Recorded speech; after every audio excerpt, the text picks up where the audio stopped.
Good morning, I'm John, I'm an alcoholic. This is very appropriate because my hope is in my prayer. And if I don't say my biggest prayer, I'm not doing God justice. On March 13, 1978, my mom passed away. She was 35 years old and I was 12.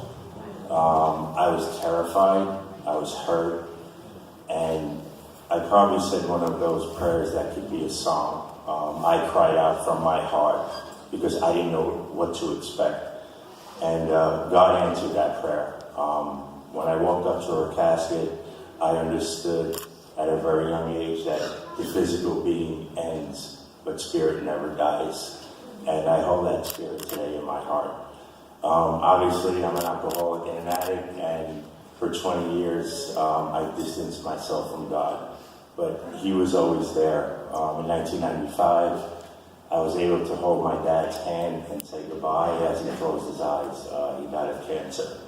Again, God did for me what I could not do for myself. I'm in the middle of my addiction. I'm not myself. I'm distancing from God. And then on 9/11, when that second plane hit that tower and the World Trade Center fell, I lost my mind. I was not in a good place. And it was the one time that I didn't pray. But prayers get answered. I was going on a downhill spiral path, and my brother came by my house, and he gave me this book, which I used as a coaster for 2 years. And that's the truth. Yeah. But his prayer got answered, because in 2004, God was there again, and that obsession to drink was gone.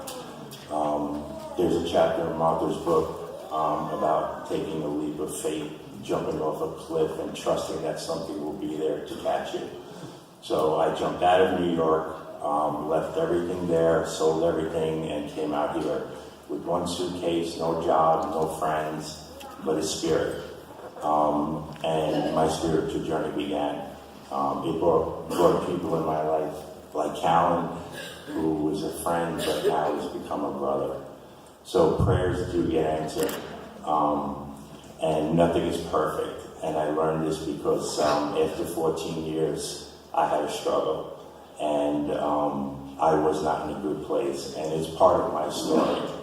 But I can tell you this, while I was away for a while, I know everybody in here was praying for me. And I felt it, and with all the crap that goes on in this world, there's prayers, I think, that keep it balanced. I'm very blessed to be a part of this church. There are amazing people in my life, and I'm very grateful. This book has now become my spiritual journey.